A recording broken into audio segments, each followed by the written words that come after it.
So currently, oh yeah, we've got one attendee. So people are just joining now gradually. Yeah. And I'm just gonna wait like a minute or two until everyone's joined in. I might just like share this first slide and then we'll start in a minute or two. Okay. Do Brian and James generally join as well? Yeah, so Brian's, I just saw that Brian's on, Brian's just joined. Okay, he's the one attendee. No, there's more than one attendee now, don't worry. Okay. Yeah, let me just, sorry. See.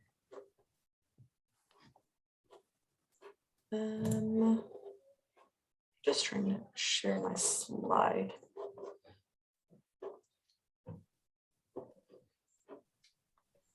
Here we go. Can you see that? Yes. Okay, great. So let's see.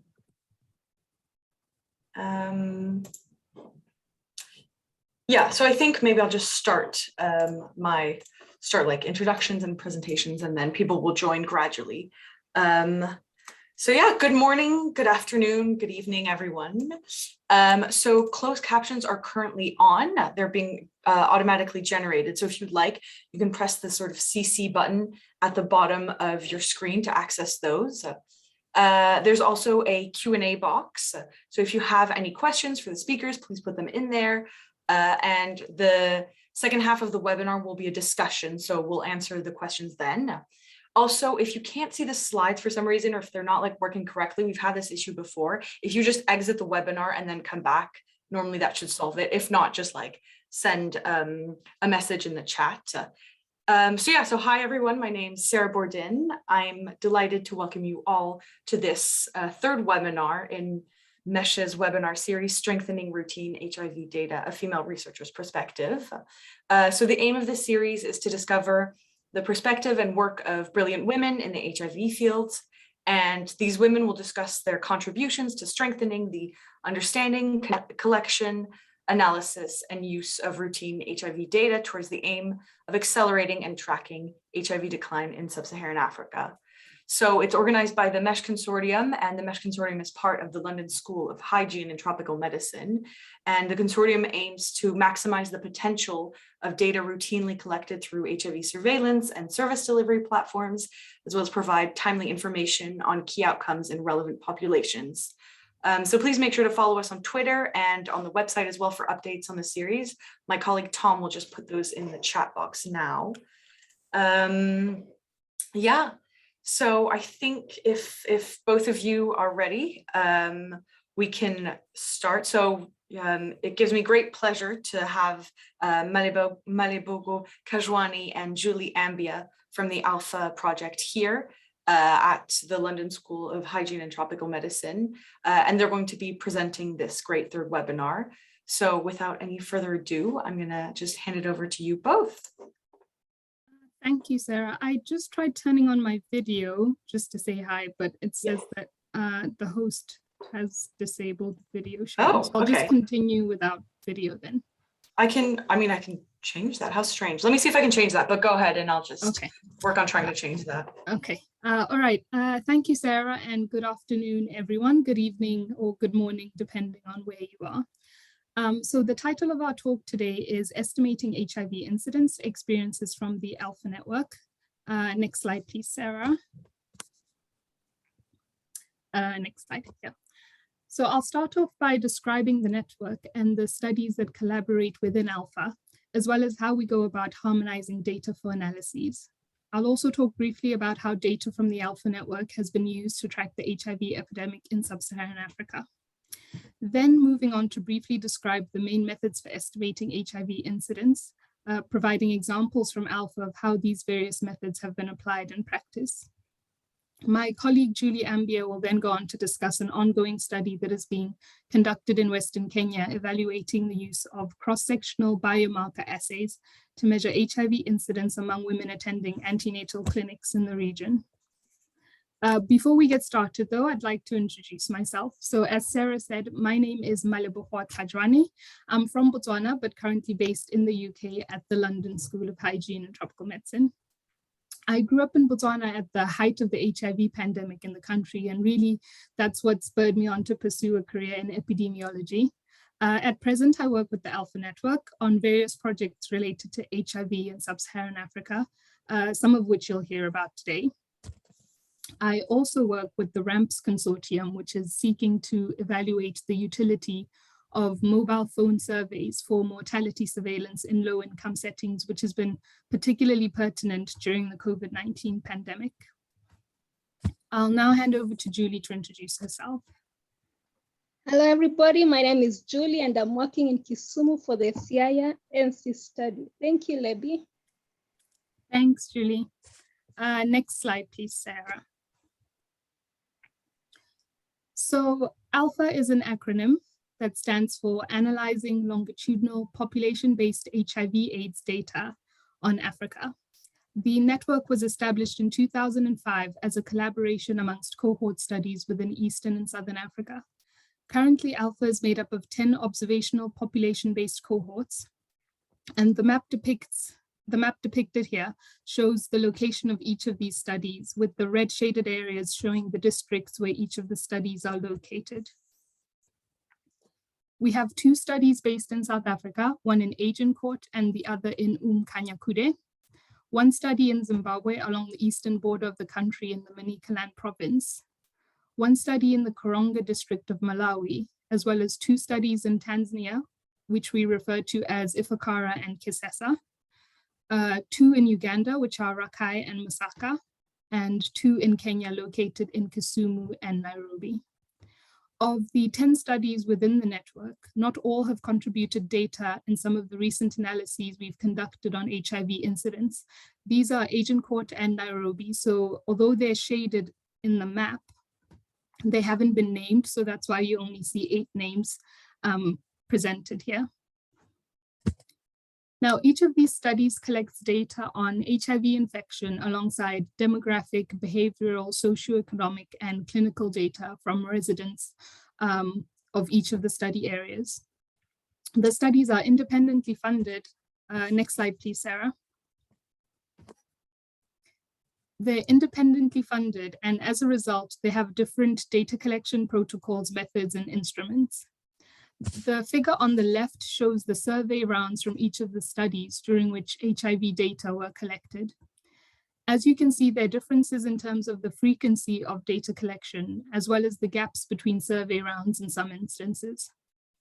These longer gaps are primarily due to lack of funding, as each of the studies seeks funding independently, while for some of the studies, fieldwork may be continuous, meaning that as one survey round ends, the next one begins. Now, the main aim or function of the network is really to conduct comparative and pooled analyses on HIV-related research questions. These pooled analyses are usually coordinated by a small team of researchers based in London, working in tandem with the individual partners within the sites. Given the differences I've just mentioned between the studies, however, we've had to find ways to harmonize the data in a way that would allow us to make comparisons and to combine them in a coherent way for these pooled analyses. The process of data harmonization is done by the data managers within each of the studies, with comparable variables created from the raw data collected. Next slide, please, Sarah. So I just wanted to talk a little bit more about the process for data harmonization.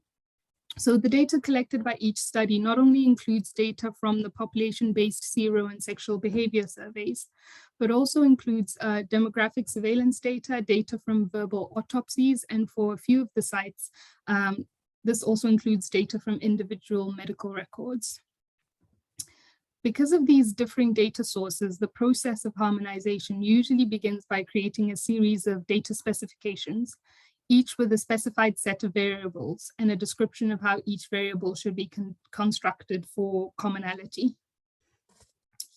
The data specs are listed in the slide here, and I'll go through each to give you a brief description.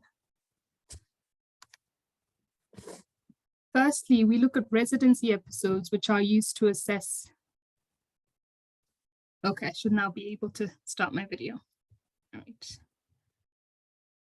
There we go. Hello. Firstly, we look at residency episodes, which are used to assess movement in and out of the cohort and each individual's person-time contribution for analyses. This not only includes migration in and out of the study area, but movement between households as well. We then have a spec about data on HIV testing, which will include data on an individual serostatus, the dates that the test was conducted, and information and where the information has come from, whether it is from the serosurvey itself or self-reported by the individual. These two data specs are the main ones used for evaluating HIV status changes over time and generating incidence estimates. We then have a specification that includes parental information where available and another with reported births for women in the cohorts. Alongside that, we have a data spec created with survey information and background characteristics of each individual, and others with data from the verbal autopsies that I mentioned previously, self-reported data on access to and uptake of HIV care and treatment services, and a data spec containing information from the linked medical records where available. Next slide, please, Sarah. These data specifications are then used to bring together data from these various alpha partner studies for analysis. The broad range of the data sources shared within the network means that it's a great resource for tracking the HIV pandemic, and more specifically for estimating HIV incidence over time, because it includes data on seroconverters and can be used to determine an approximate date of seroconversion.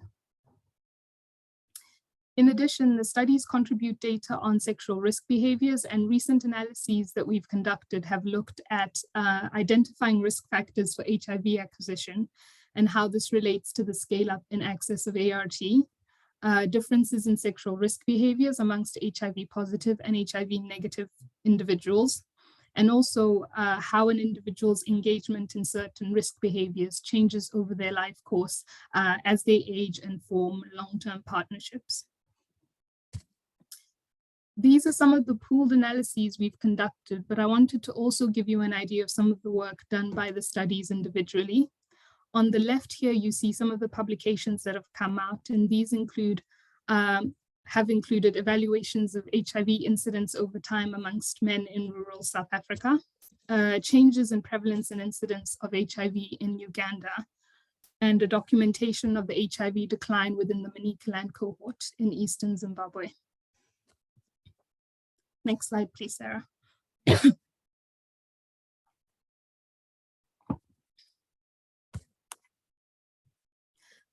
So I've spoken a bit about the Alpha network, but we'll now briefly describe some of the general methods used to estimate HIV incidence, giving some examples of how these have been applied within Alpha. The first and more traditional method I'll discuss is the prospective observation of population-based cohorts, like the Alpha studies I've just described. In this instance, a group of individuals are recruited and followed over time, and the changes in their HIV status is measured and recorded with each round of data collection. This method can be quite costly and time-consuming. Results are often only available after long periods of follow-up, and these can be subject to selection biases due to differences in participation rates and the cohort population under long-term analysis. For example, if a person only participates in one round of the survey, it's difficult to accurately measure their time of seroconversion, which can be a particular issue in areas where migration rates are high. Next slide, please, Sarah. Here we present HIV incidence estimates among men from the Alpha Network studies. This analysis was limited to men between the ages of 15 and 49 years, with data presented in 4-year time periods between 2005 and 2016. As we mentioned previously, some of the studies have more data than others, and we've included a provisional estimate for Mkanyakude for 2017 to 2018, which is indicated by the dotted line on the right. To generate these empirical estimates, seroconverters were those who had an initial negative HIV test result and at least one other HIV test result in future rounds of the survey.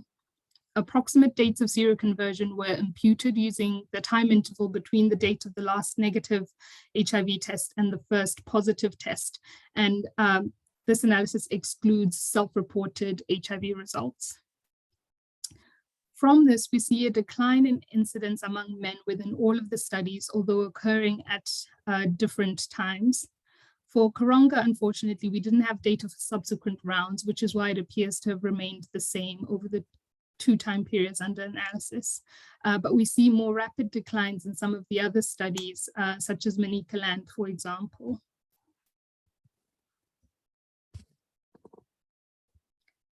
Next slide, please, Sarah.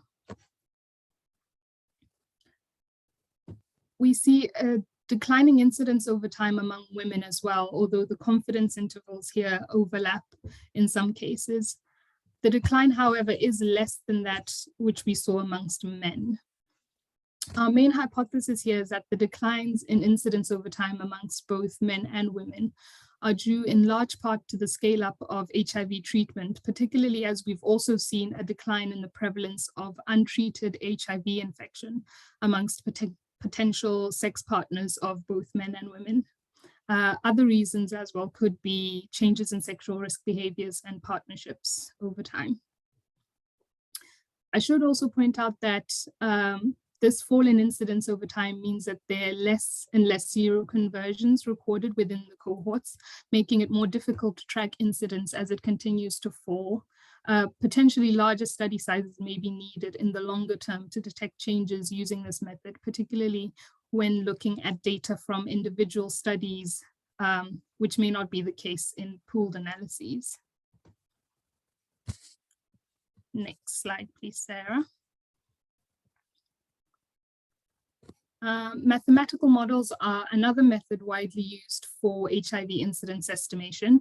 I won't go into the specifics of these models as several have been developed and various types are currently in use. I think that could be the subject of an entire webinar on its own, but I just wanted to highlight some of the modeled incidence estimates generated through analysis done within Alpha recently.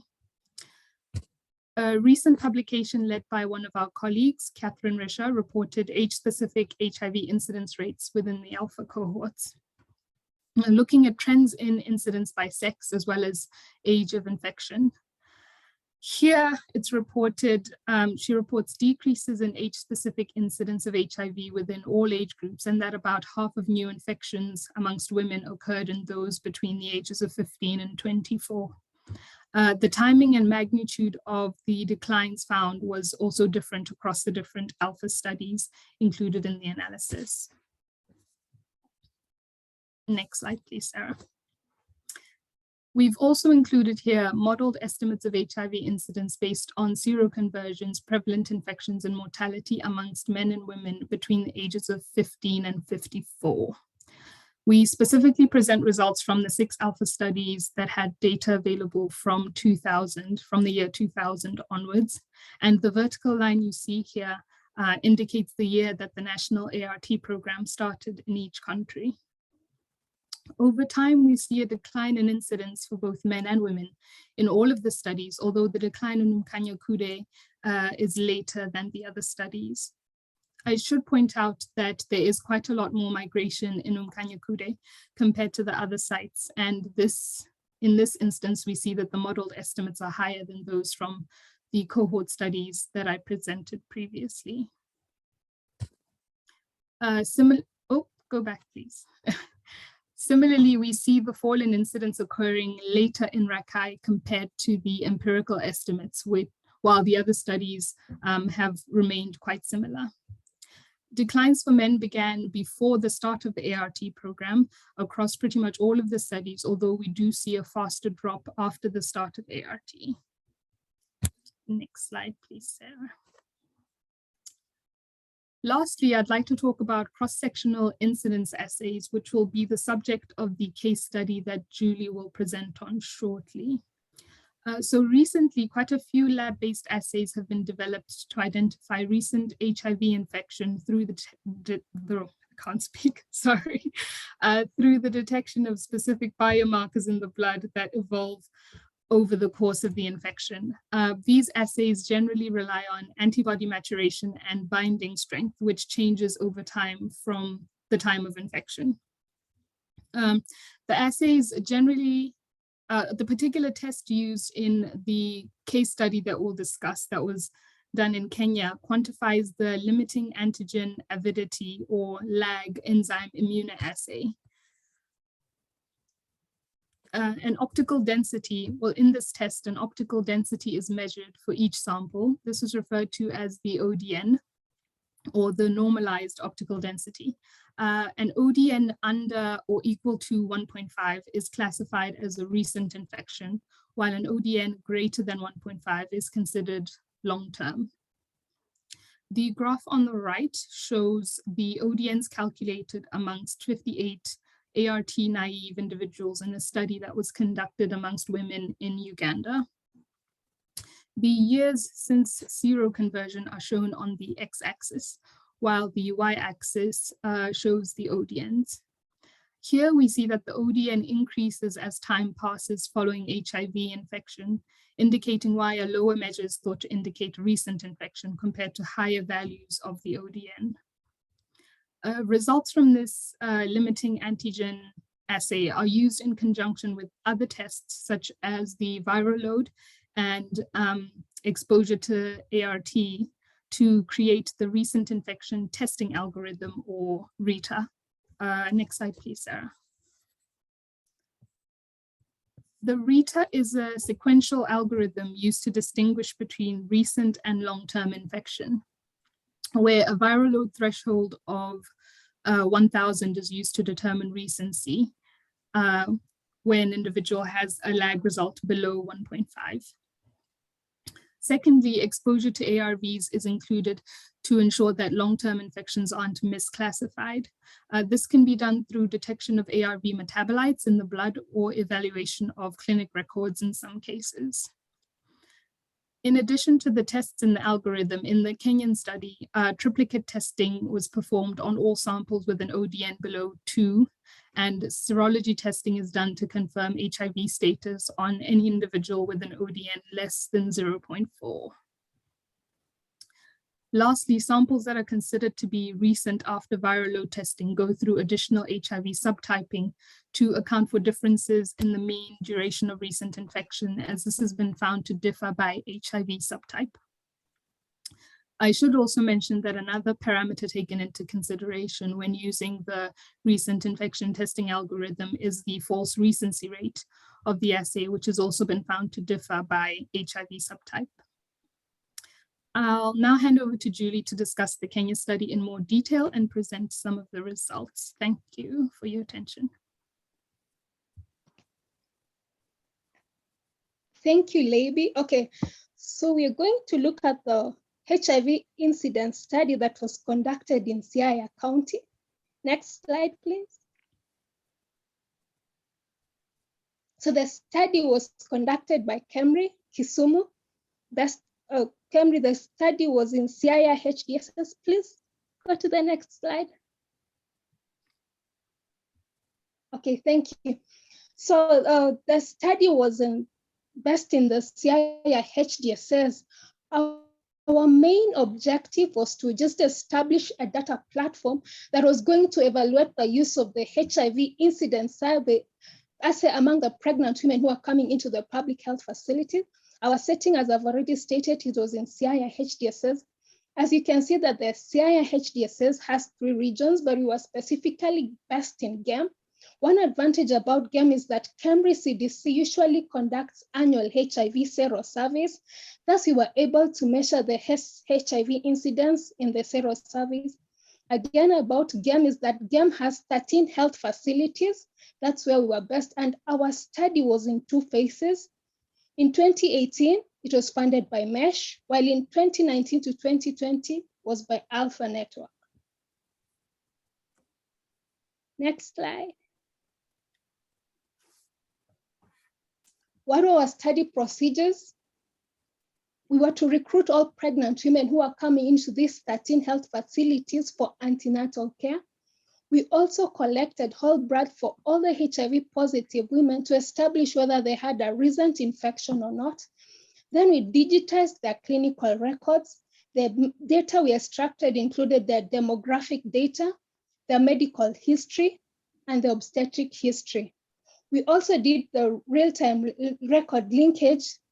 This means that we linked the ANC data to their HDSS records. Next slide.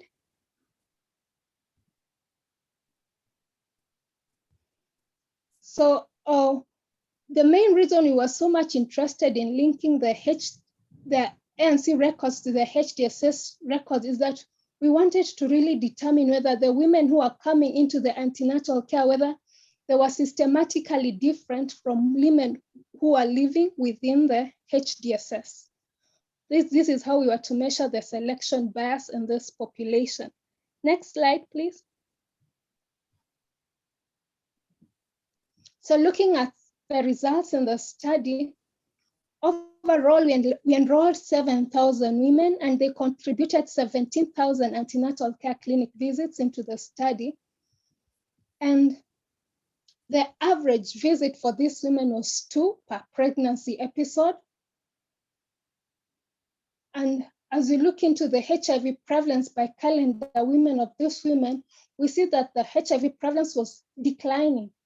From 2018, the prevalence was 19%, while in 2020, the prevalence was at 16%.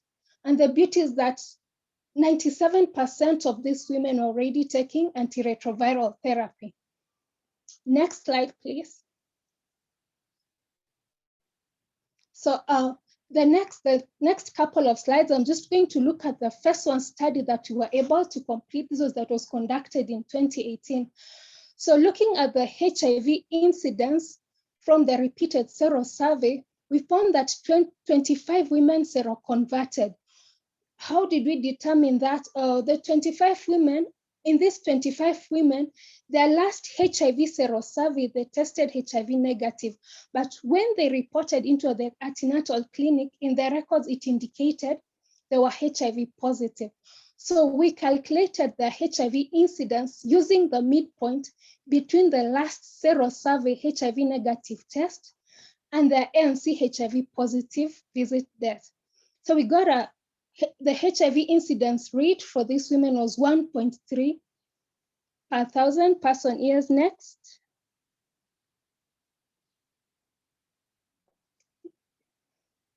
So when you look at the HIV incidence from the recency, we found that the HIV incidence was 1.1. The first recency rate we used was 0.03, and the mean duration of recent infection was 206 days. The flowchart in the left shows how the testing was conducted. So out of the 426 samples, we got 10 women who had a recent infection. In variant A, in the variant A, we used the medical records to determine the women who had taken antiretroviral therapy for less than 90 days, and we found that 10 women had a recent infection. And in the variant B, in this case, the blood was tested for ARV drug metabolites, and we found that 10 women did not have any antiretroviral therapy in their blood. Next slide, please. And what are the characteristics of these pregnant women with recent infection?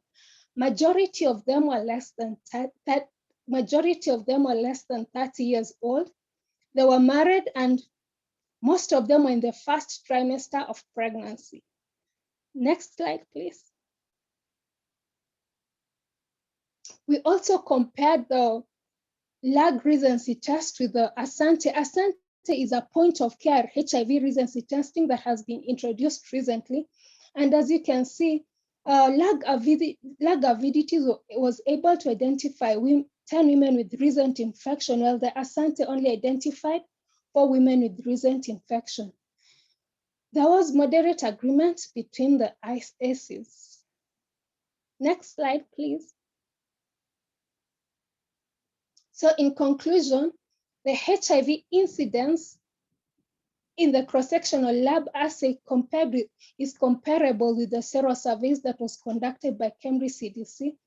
Then the HIV prevention programs should also target women who are less than 30 years old so as to prevent new HIV infections in this area. And lastly, in the absence of point of care viral load measure, rapid recency assay may not be valuable. Thank you. Next slide. So to acknowledge, we'd like to acknowledge the Alpha Network team and together with the Siaya ANC study team based in Kisumu. Thank you so much.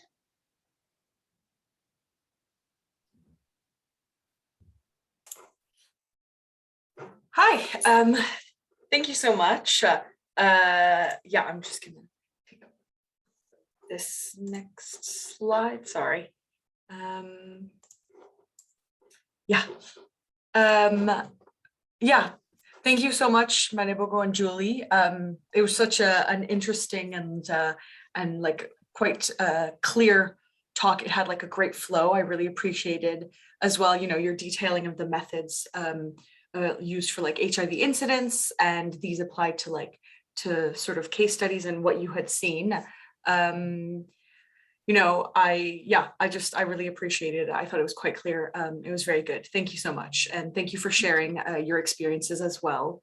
So now we're going to go on to the Q&A portion of this webinar. And we want to try and make it as interactive as possible. So please make sure that you add any questions you have into the Q&A box that's available below. Alternatively, you can raise your hand and I'll give you the floor so I can unmute you so that you can ask your question.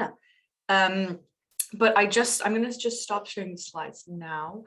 I just wanted to ask a question myself first. I wanted to know, because the point of this webinar is also to get female researchers in the field.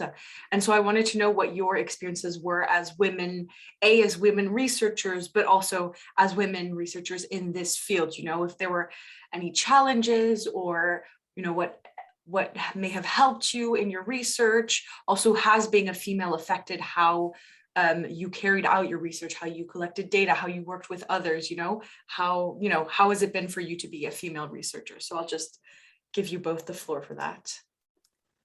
Thanks, Sarah. I'll start by saying I've been very lucky throughout my career to work with women who've been very supportive of my personal development and career progression. This has been both within Alpha and other women I've encountered along the way, and I've greatly appreciated this. It's been very helpful to me personally in terms of trying to think of ways to become more independent in how I conducted my research, forming new partnerships and developing new research questions and other projects for myself. I couldn't say I've experienced any major challenges so far, luckily, but you mentioned kind of differences or considerations we've had to make in terms of how we conduct our research. And if I can be a bit candid, I think I've had a few interesting experiences quite early on in my career that I had to adapt to. I don't think they were necessarily challenges, but just interesting experiences, I'd say. For instance, being aware that in certain traditional or more cultural spaces, even though I was there in a professional capacity, I was treated very differently from my male colleagues in terms of what was expected of me and how I dressed, how I carried myself, and how I engaged with the group or the organization that I was interacting with, which I found quite interesting. I think I hadn't expected that because it was in a professional rather than a social capacity. And so that was something I had to learn to adapt to, both to make sure that I didn't cause any offense and to be respectful of the people we were working with, of course. But I just thought it was something that was quite interesting and that I hadn't expected.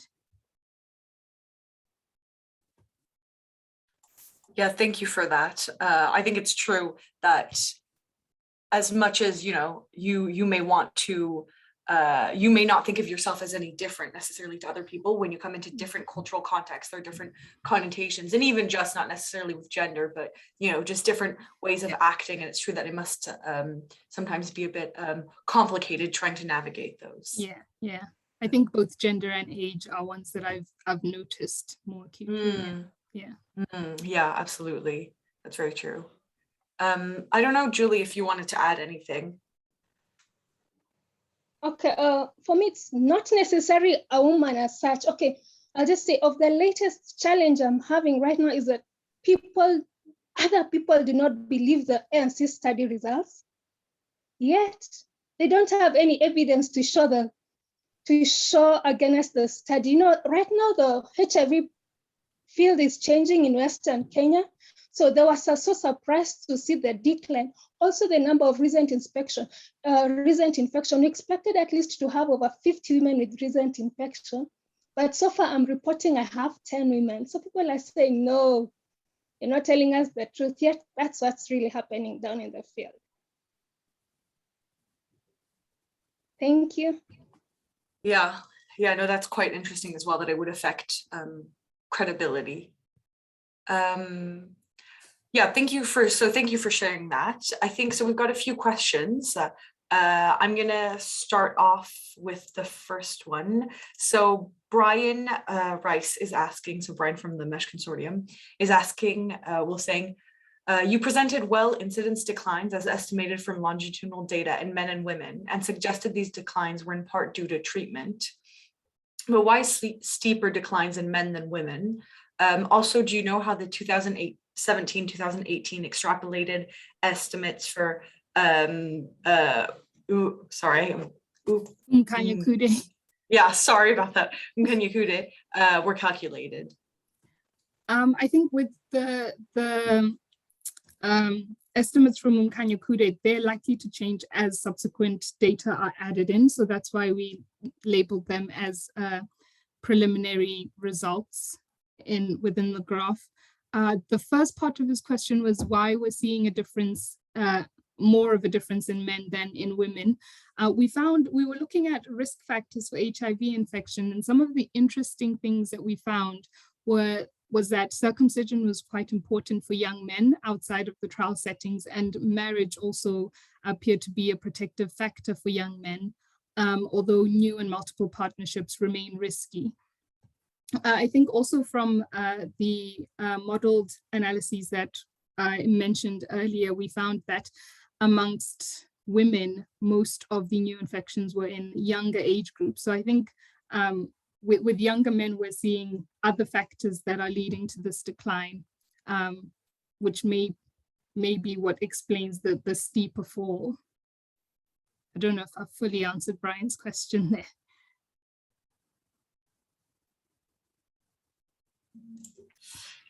Yeah, well, oh, go ahead. Sorry, go ahead. No, go ahead. I was just going to say, overall, we do think that these declines are likely due to access to ART because of the reduction in untreated prevalence amongst opposite sex partners that we've managed to see in the alpha cohorts as well. I think that is the large explainer of the declines that we've seen. Mm-hmm. Yeah, Brian said, excellent response, very helpful. So yes, okay, great, thanks. So we've got another question. So this is by an anonymous attendee, and they say that you mentioned challenges in estimating incidence from prevalence data. Could you say more on this? I imagine one is that you have to assume you have a close population and that age-specific mortality remains stable over time. Yeah, I think actually one of our colleagues is working on a paper to discuss challenges in estimating, to discuss incidence methods and challenges in estimating incidence, and also how changes in the different parameters could end up changing the estimates in the longer run. I think one of the main challenges also that we've seen with regards to these longitudinal cohort studies are the residency gaps, where transmission occurs outside of the DSS area. It's difficult to kind of be able to estimate the date of seroconversion or the person time contribution for that person, particularly if the gaps are long periods of time. As I mentioned previously, in Mkanya-Kude, we do have higher rates of migration than we do in some of the other sites. And so that always poses a challenge in terms of how you deal with those people. Another challenge that should be considered might also be participation in HIV testing, which we know is not 100% and may also differ amongst people who are HIV positive versus those who are HIV negative. So I think those are some of the challenges that we're seeing, but these will be discussed, especially in the context of the Alpha Network, in greater detail by the colleague who's currently working on a paper discussing these in depth. That's good to know, thanks. And I'm looking forward to this paper. And just also, so Morna Cornell has just posted something in the chat about the first question that Brian asked, saying, great presentation, thanks. Greater ART coverage in women is surely a major factor in the reduction of incidence in men. Yeah, so exactly what I mentioned in terms of the reduction in untreated prevalence amongst opposite sex partners. Yeah, definitely, I agree with Mona there. Great. And we've got another question by Paul Mee. So Paul's asking if you would consider, based on your work to date, that recency assays could replace routine sero surveys for monitoring HIV incidence in the settings in which you work? That's a tough question. I think from what we've seen in terms of the use of recency assays in the Kenya study, and I know that MeSH has done work on these in other settings as well, which maybe you might be able to talk about, Sarah or Brian, if he's still on the line, was initially with the lag specifically, it was a little bit difficult to integrate it into routine practice because they're kind of increasing the number of testing the amount of testing that has to be done. And also another challenge that I think was reported in the results from the recency testing was the challenges in returning the results to the clients and what that might mean in terms of disclosure and discussing disclosure with recent sex partners and that sort of thing. One thing that we have been looking into is the use of the rapid recency assays, which Julie alluded to previously, as an alternative to the lab-based maximum lag testing, which I think is something that is being used more and more now, especially in the TRACE project. I believe they're using the Asante test to try and use in more routine practice as part of the recent infection testing algorithm. And I think it'd be interesting to see how these fare over time as they become more and more commonly used. Thanks.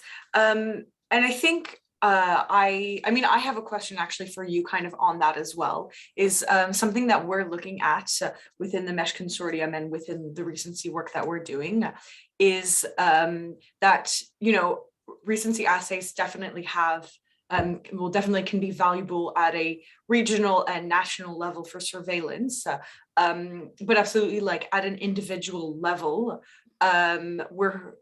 we're trying to sort of see what the usefulness or the utility would be there, and kind of, especially, you know, like if this dilemma of returning results or not. Yeah, and just, I wanted to know what your opinion was on that and on sort of justifying the use of added testing, if maybe at an individual level, there's less of a benefit maybe. Yeah, it's a very interesting thing to think about. And actually one thing that I was looking at was the results from, I think in MeSH you did the qualitative work as well, with individuals to try and see how they would feel about disclosure and receiving the recency results. I think it's a tough one and I don't really know how to go about answering it. There's certainly value in terms of surveillance, but for the individual, I think it's a tough one to to consider the utility of it for the individual, I think. Mm. It would certainly be useful for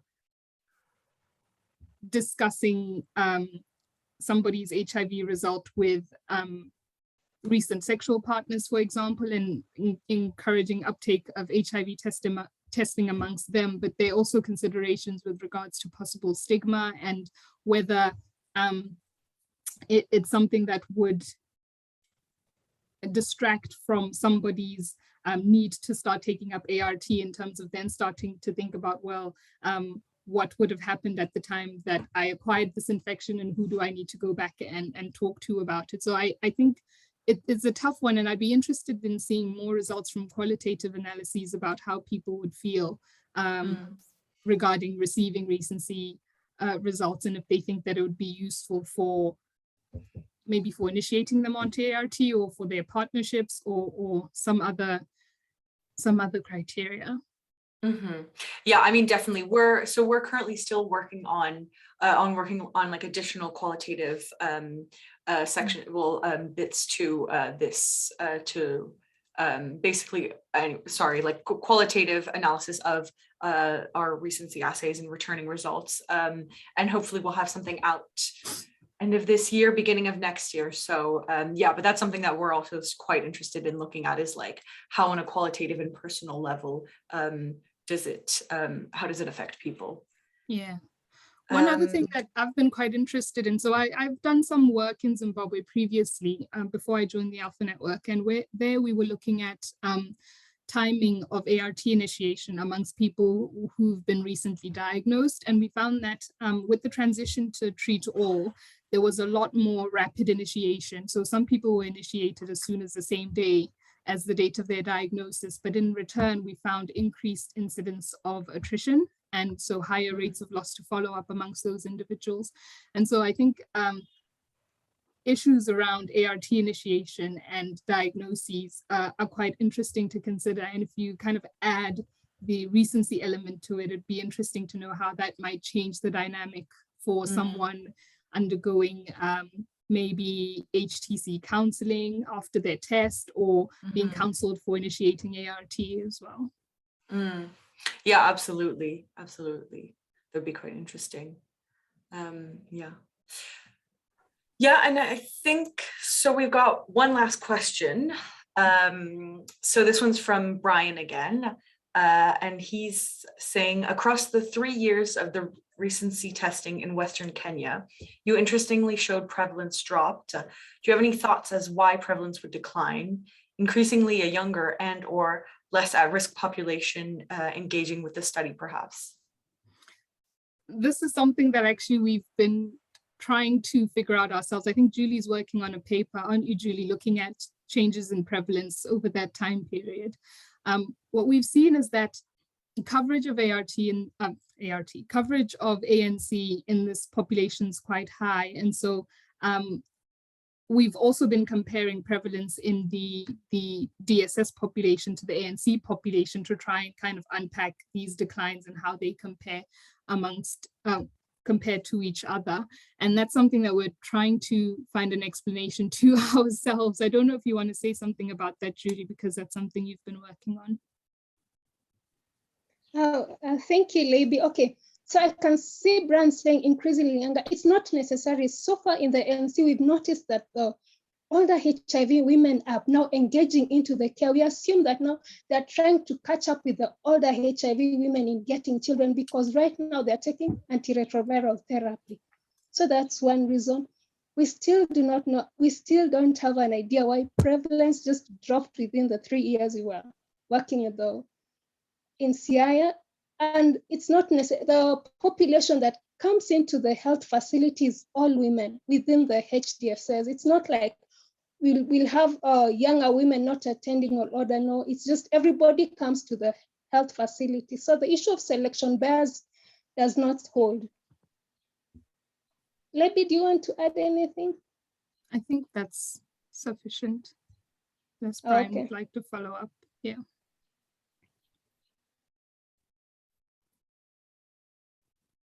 Sarah, you're on mute.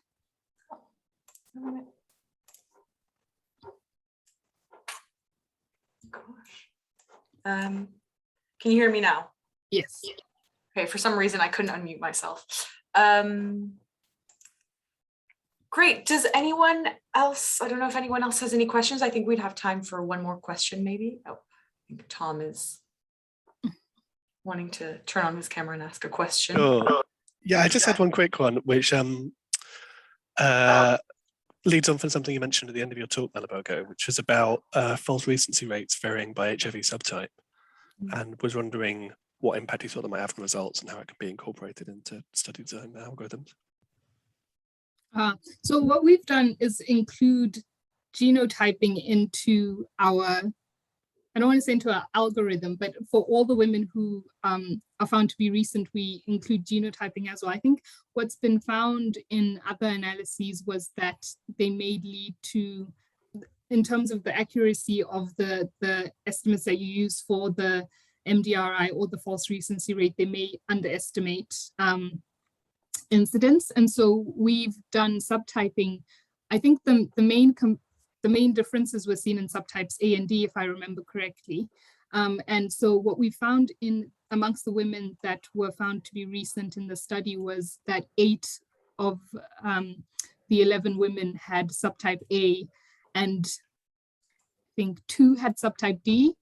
And so we're finding that it's predominantly subtype A, which I think is what is recommended for the MDRI and FRR that we've used, is that would be a good estimate for the specific subtype that is most prevalent in Kisumu. I think in terms of routine use of recency data, given that these differences exist, I think it might be difficult to routinely incorporate genotyping into recency testing.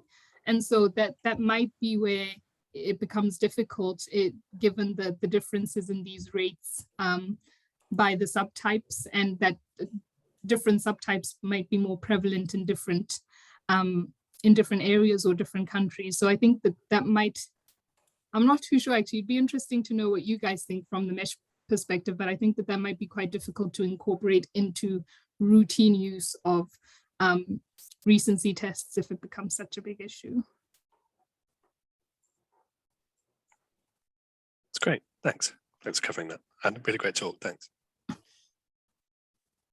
Right, so I think maybe I'll just wrap it up now. My Zoom is really not working, so let me know if there's any questions that are popping up or anything in the chat. Yeah, I just wanted to say thank you to everyone for joining, and especially thank you to Malebogo and Julie for such a great presentation and really nice discussion afterwards as well. I hope you all enjoyed. So the recording for this webinar will be up on the website shortly, probably next week. So please feel free to share with everyone and keep this discussion going. And so if you saw at the last slide I had was basically our 4th webinar, which will be happening on the 3rd of November, 12 to 1 p.m. UK time. And it'll be presented by Dr. Morna Cornell from the University of Cape Town. And the information will be up on the website today or tomorrow. So have a look at that, and our Twitter, of course. And yeah, thank you to everyone for joining. Thanks, Sarah. Thank you. Bye.